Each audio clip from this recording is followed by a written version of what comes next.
10 millions d'oiseaux et 3 mois de travail, deux chiffres qui, mis côte à côte, créent un paradoxe capable de bousculer la respiration du Sahel et de transformer une région longtemps dépendante.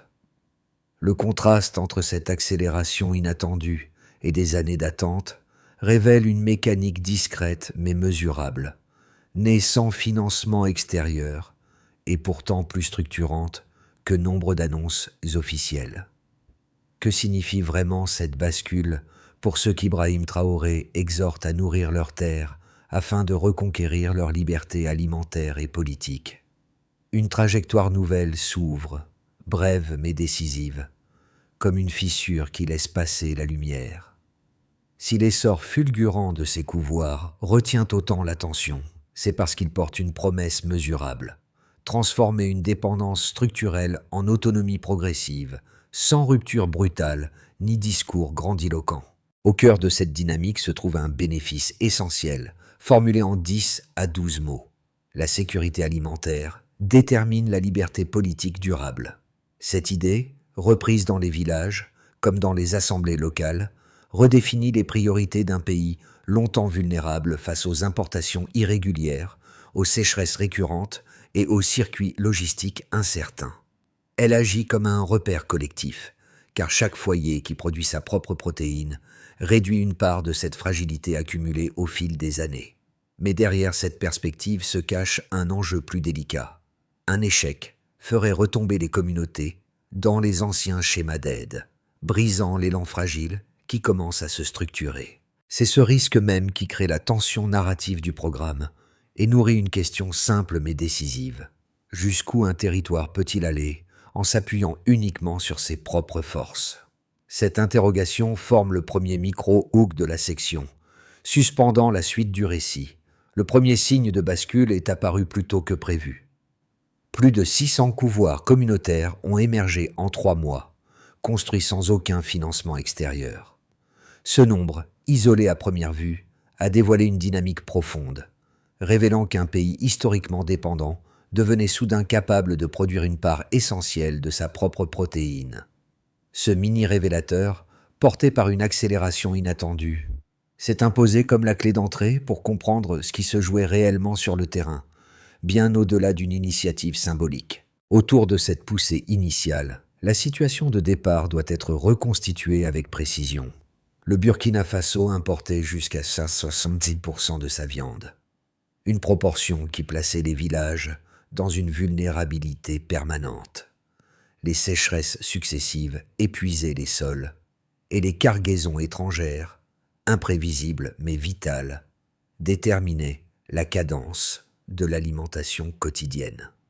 C'est dans ce contexte fragile qu'a émergé le programme Green Protein, présenté publiquement par Ibrahim Traoré comme une proposition simple. Si l'on nourrit sa terre, elle nourrit en retour ceux qui la travaillent. L'idée semblait d'abord symbolique, presque fragile face aux contraintes structurelles du Sahel. Pourtant, dans les villages, elle s'est transformée en point d'ancrage concret. Dans les premières semaines, les couvoirs de Dorikaya et d'Arbinda ont illustré cette mutation. Les habitants organisaient les tâches, comptaient les œufs, entretenaient filets et clôtures. La télévision nationale, autrefois centrée sur les crises, a présenté des images de renaissance locale. Les marchés, qui avaient perdu leur rythme ancestral, ont retrouvé une respiration régulière. Pintade contre mille, travail contre plume. Chaque couvoir planté dans le sable racontait la même histoire. L'autonomie n'était plus un horizon lointain, mais une pratique quotidienne. Ainsi, la question ouverte dans les sections précédentes trouvait un premier élément de réponse. Lorsque les communautés produisent ce qu'elles consomment, la dépendance cesse d'être un destin et devient une variable que les villages peuvent réduire, geste après geste. Ce socle recontextualisé prépare la montée en puissance des trajectoires individuelles qui, bientôt, donneront chair aux chiffres. Au centre de cette transformation encore fragile, une figure discrète a servi de fil conducteur pour comprendre comment une idée nationale devenait une pratique quotidienne. Amina Senou, 28 ans, mère célibataire, première bénéficiaire identifiée du plan. Son parcours, relayé d'abord par les radios rurales puis par les marchés, a permis d'ancrer les chiffres dans une trajectoire humaine lisible. Avec 10 pintades offertes par une coopérative, elle a construit en un an un élevage dépassant les 400 oiseaux, fournissant œufs, viande et aliments séchés à plusieurs villages voisins. Mais pour elle, l'enjeu dépassait largement la seule production. Chaque cycle représentait un apprentissage, un geste répété, qui approfondissait l'idée d'indépendance dans une région longtemps marquée par la précarité. Autour d'elle, des micro-changements observables ont pris forme. Les jeunes femmes de la périphérie de Waiguya ont reproduit spontanément ces méthodes, créant de petits groupes d'agricultrices fonctionnant par troc d'œufs plutôt que par échange monétaire. Les écoles rurales ont intégré les enclos aux activités pédagogiques. Les enfants comptaient les œufs, entretenaient les filets et observaient les cycles de reproduction, transformant un geste agricole en outil d'apprentissage. Sur les marchés, un regain de confiance s'est manifesté. Des commerçants vendaient graines, cages et matériaux recyclés, redonnant souffle à une économie locale qui semblait figée depuis des années. À travers ces récits, l'histoire d'Amina Senou offrait un miroir. Ce n'était pas seulement un élevage qui grandissait, mais la possibilité d'un futur choisi. Et si l'on devait résumer l'effet immédiat de ces trajectoires individuelles en une seule idée, ce serait celle-ci. L'autonomie commence toujours par un geste minuscule. La bascule commence par un geste simple. Distribuer les premières pintades aux familles prêtes à tenter l'expérience. Aucun discours, aucune mise en scène, seulement la poussière du Sahel, la chaleur qui monte, et une rumeur d'espoir encore timide. À Dorikaya et Arbinda, les habitants accueillent les oiseaux avec une prudence mêlée d'élan. Les enfants courent.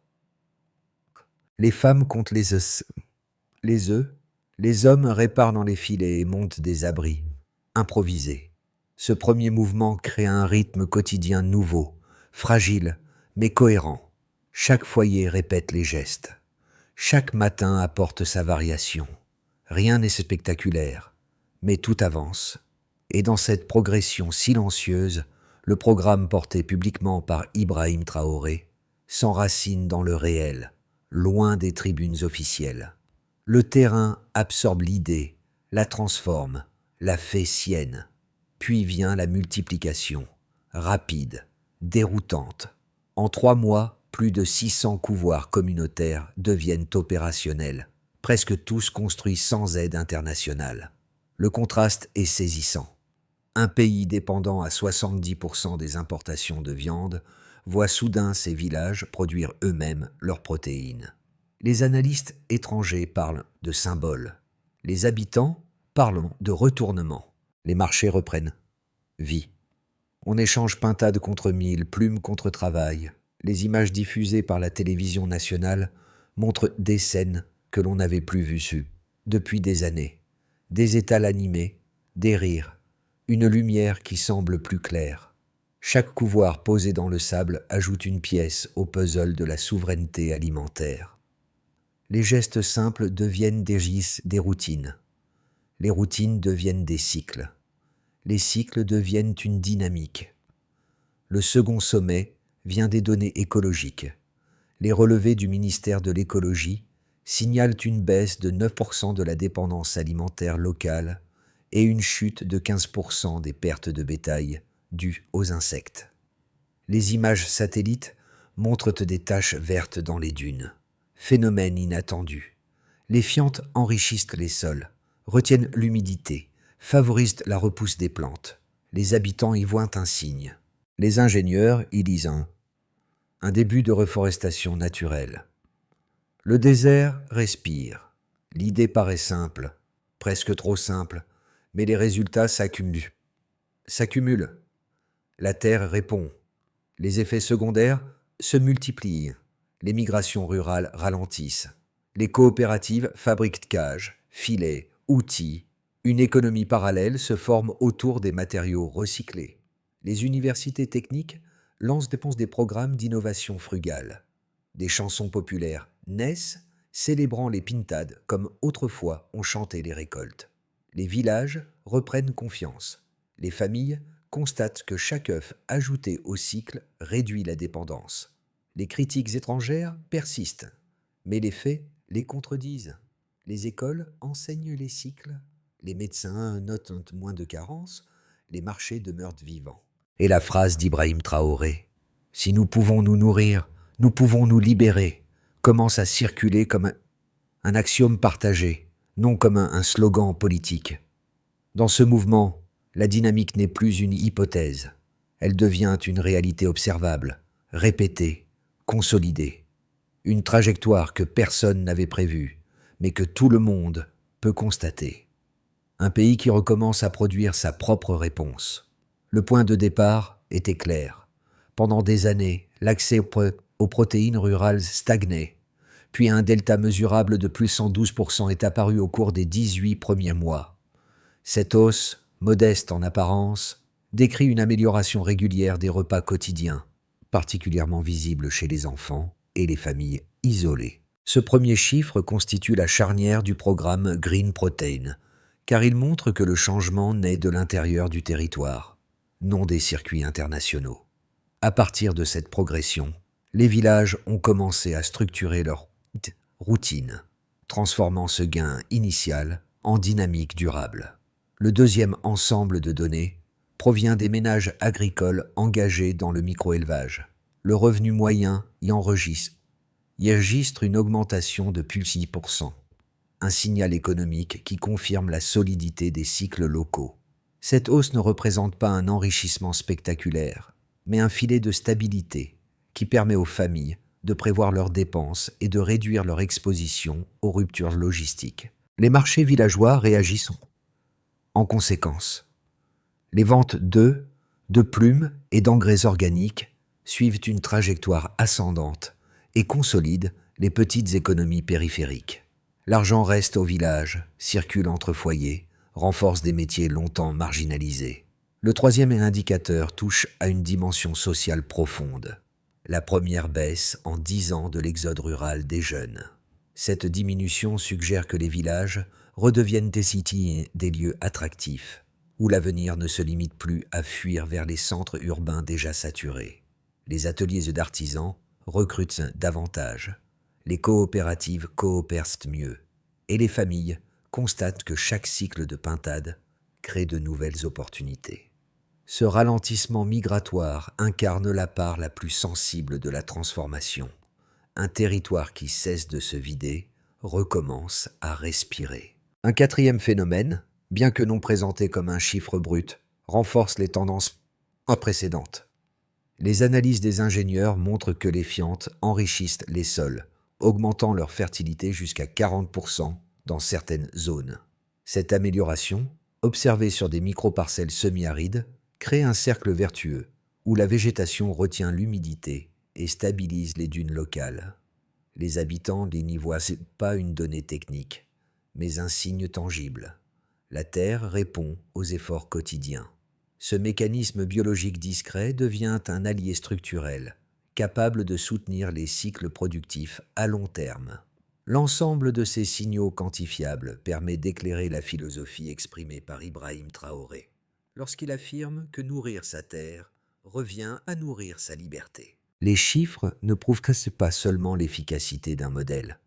Ils montrent comment une transformation lente peut redéfinir les priorités d'un pays.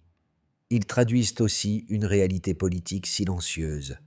Plus un territoire maîtrise sa subsistance, moins il dépend des cargaisons étrangères et des fluctuations de l'aide internationale. Dans un contexte où la moindre rupture logistique peut déstabiliser une région, chaque pourcentage gagné devient un rempart supplémentaire. Enfin, les données publiées dans les zones pilotes confirment la thèse des défenseurs du programme. La sécurité alimentaire y a gagné près de 15 points en 2 ans, preuve que la réplication locale produit un effet cumulatif. Ce rythme ne repose ni sur la vitesse, ni sur l'industrialisation, mais sur la capacité d'un modèle simple à se reproduire sans subvention. Les chiffres s'assemblent, les trajectoires convergent, et le pays découvre une vérité inattendue. Une souveraineté élémentaire peut naître de gestes répétés des milliers de fois. Deux critiques structurées, souvent émises depuis l'étranger, ont accompagné l'essor du programme. Elles baissent ses mérites d'être formulées dans leur forme la plus solide, afin de comprendre la portée réelle des objections avant d'en examiner les réponses. Le premier argument avance que le plan porté par Ibrahim Traoré reposerait sur un romantisme rural difficilement soutenable à l'échelle d'un pays entier. Selon de nombreux analystes européens, un modèle fondé sur la pintade manquerait de robustesse structurelle. Il dépendrait d'une multitude de foyers dispersés, sans mécanisme industriel, sans chaîne logistique moderne et sans contrôle sanitaire sophistiqué capable de garantir une sécurité alimentaire durable. Dans cette lecture, un système fragmenté risquerait de céder face à la moindre pression extérieure ou climatique, exposant les villages à des ruptures impossibles à absorber collectivement. La lenteur communautaire, conclut ces critiques, ne pourrait pas répondre à la vitesse des défis contemporains. Le second argument, plus technique, porte sur la productivité. Pour certains chercheurs, tant que les villages ne disposent pas d'outils mécanisés ou de processus industriels centralisés, les volumes produits resteront marginaux. Ils considèrent que le micro-élevage ne pourrait constituer qu'un appoint symbolique, incapable de compenser une dépendance historique qui faisait du Burkina Faso un pays vulnérable aux sécheresses et aux importations irrégulières. Dans cette perspective, l'absence d'infrastructures sophistiquées compromettrait toute ambition de souveraineté réelle. Ces deux critiques, présentées dans leur version la plus cohérente, forment un cadre d'analyse nécessaire. La réponse des partisans du programme s'appuie toutefois sur les observations répétées sur le terrain. Au premier argument, ils opposent une logique simple. Dans un territoire où les flux d'importation peuvent s'interrompre du jour au lendemain, un système fragmenté devient paradoxalement plus résilient qu'un système centralisé. Chaque couvoir communautaire constitue un maillon autonome qui continue de produire, même si un autre échoue. La robustesse naît de la dispersion. Au second argument, il rappelle que l'efficacité ne se mesure pas uniquement en tonnes produites, mais en capacité à réduire la dette alimentaire quotidienne. Les données observées montrent une progression régulière, confirmée dans les zones pilotes. Elles indiquent qu'une autonomie partielle peut déjà modifier profondément la stabilité sociale et économique d'un pays. Ainsi, loin de contredire les critiques, la réalité du terrain les recontextualise. Un modèle lent peut devenir un modèle sûr lorsqu'il se reproduit sans rupture. Une ligne verte apparaît. Cette trace étroite, détectée par les satellites au fil des mois, a d'abord été interprétée comme une anomalie technique, un simple artefact dû à la poussière ou aux variations saisonnières. Mais en replaçant les relevés sur la carte du Sahel, un détail troublant a émergé. Les lignes verdoyantes suivaient exactement les trajectoires des pintades relâchées par les villages engagés dans le programme. Cette coïncidence, insignifiante en apparence, a intrigué les ingénieurs avant de devenir un indicateur clé. Les oiseaux transportaient naturellement des graines locales, disséminant une végétation capable de retenir l'humidité et de stabiliser les sols. Un mécanisme biologique minuscule, presque invisible, redessinait lentement le paysage. Les habitants, eux, n'y voyaient pas une découverte scientifique, mais la confirmation intuitive d'un changement déjà perceptible. Les dunes semblaient moins instables, les parcelles reprenaient couleur. La terre répondait, comme si elle reconnaissait l'effort humain répété jour après jour.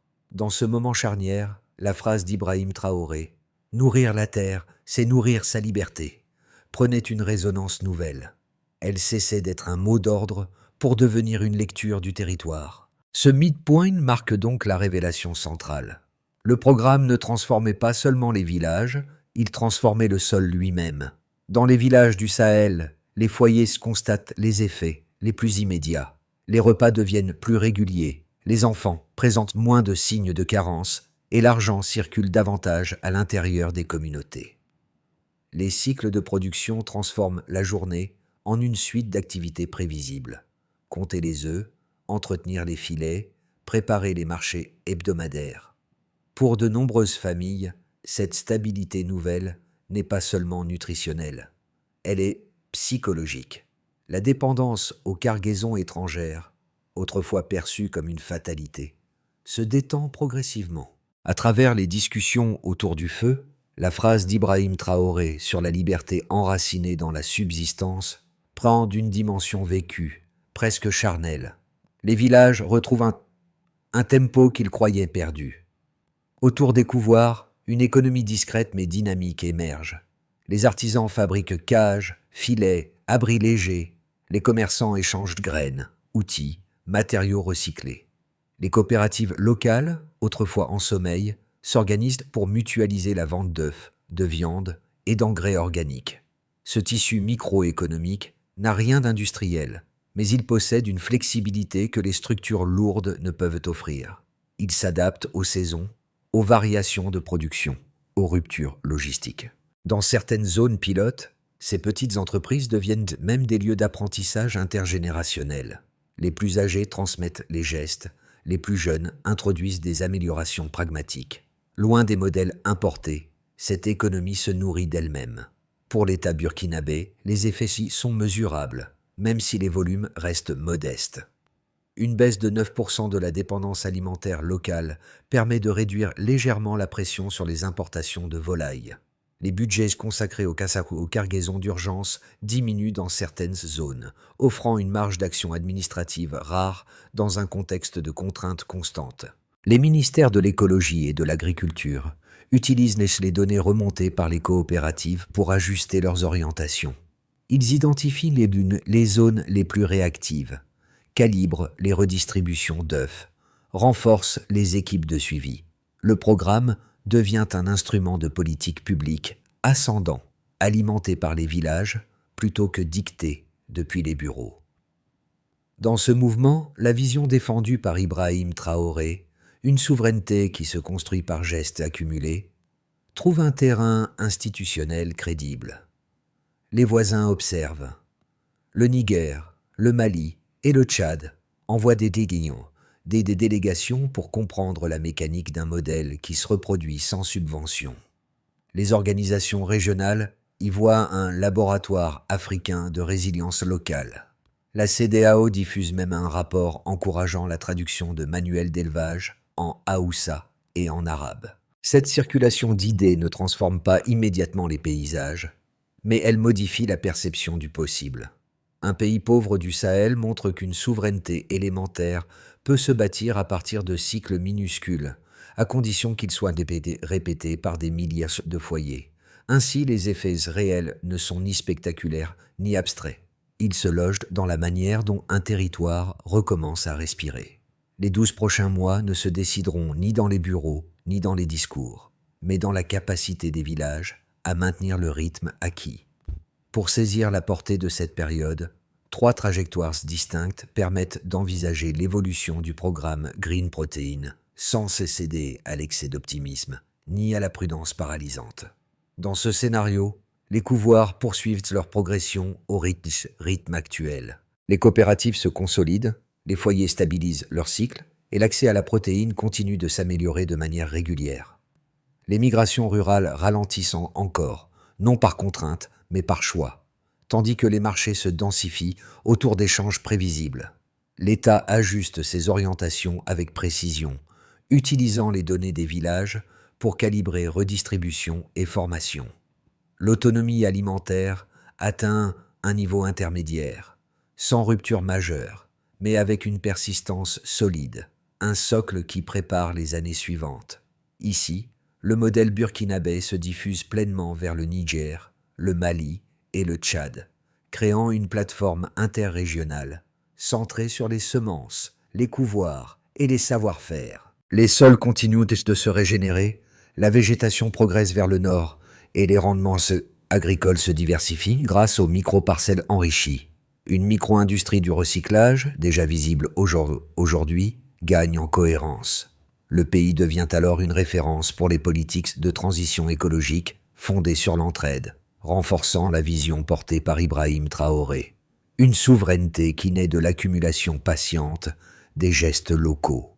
Ce scénario n'offre pas un miracle, mais un enchaînement logique lorsque les villages se structurent autour de pratiques éprouvées. Dans la version la plus délicate, des tensions politiques, des sécheresses extrêmes ou une coordination insuffisante ralentissent l'élan actuel. Les infrastructures, encore jeunes, peinent à absorber les chocs répétés. Certaines zones replongent alors dans la dépendance aux cargaisons étrangères, et la faim réapparaît dans les districts les plus exposés. Même ainsi, la trace du programme demeure. Un modèle reproductible, prêt à être relancé dès que les conditions redeviennent favorables. Pour poursuivre la réflexion, il peut être utile de considérer quelques éléments de discernement. Face à ces trois chemins, une seule posture semble pertinente. Penser la souveraineté comme une pratique quotidienne, non comme un état fixe. C'est à cette échelle, celle des gestes répétés, que se joue la robustesse des 12 prochains mois. Pour celui qui observe cette mutation depuis l'extérieur, le programme Green Protein ne raconte pas seulement une histoire de village. Il renvoie à des manières très différentes de comprendre la dépendance, la résilience et la vitesse du progrès. 3 angles, 3 publics, permettent d'éclairer ce que cette expérience burkinabé provoque chez le spectateur, qu'il vive en Afrique de l'Ouest, en Europe ou dans toute autre région confrontée au même dilemme. En abordant maintenant un autre point de vue, on peut dire que ceux qui connaissent la précarité alimentaire, pour les familles habituées à composer avec des ressources limitées, le récit crée un effet de reconnaissance immédiat. Elles voient, dans les cycles de pintade, une preuve que la souveraineté ne commence pas avec des infrastructures massives, mais avec des routines tenues dans le temps. L'idée que chaque œuf produit localement réduit une part d'incertitude devient un miroir puissant. En abordant maintenant un autre point de vue, on peut te dire que ceux qui travaillent dans les politiques publiques ou l'humanitaire. Pour eux, l'expérience burkinabé agit comme un contre-modèle stimulant. Elle montre qu'un système fragmenté peut être plus résilient qu'un système centralisé lorsque l'environnement reste instable. Elle rappelle qu'une politique ascendante, guidée par les gestes des villages, peut parfois produire des transformations qu'aucun plan théorique ne parvient à enclencher. En abordant maintenant un autre point de vue, on peut dire que ceux qui questionnent leur rapport au vivant et au progrès. Pour ce public, la lenteur assumée du programme frappe autant que ses résultats.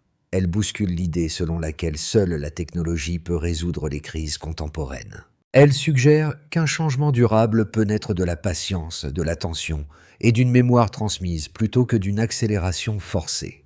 À travers ces 3 regards, le spectateur découvre qu'un modèle local peut devenir une invitation plus large, repenser ce que signifie prendre soin d'un territoire, quel qu'il soit. Pour que la dynamique enclenchée survive aux 12 prochains mois, il ne suffit pas de compter sur l'élan initial. Il faut une méthode reproductible, lisible et mesurable, capable de consolider chaque couvoir comme un maillon du même réseau. Le cadre ci-dessous synthétise cette logique opérationnelle. Qui?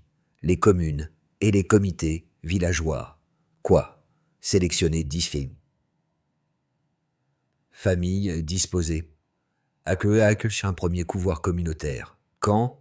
Au démarrage de chaque cycle semestriel. Mesure. Niveau de cohésion sociale observé lors des réunions villageoises. Ce filtre garantit que les premiers foyers deviennent des noyaux stables, capables de tenir le rythme. Qui? Vétérinaires ruraux et coopératives. Quoi? Transmettre hygiène, reproduction, gestion collective. Quand? 2 premières semaines du cycle. Mesure. Nombre d'écarts corrigés d'un cycle à l'autre. Ce suivi transforme l'apprentissage en progression itérative. Qui? Famille participante. Quoi? Démarrer avec 10 oiseaux et suivre les couvées. Quand? Contrôle mensuel non sanctionnel. Mesure. Régularité des cycles et baisse des pertes. Le geste devient routine. La routine devient structure. Qui?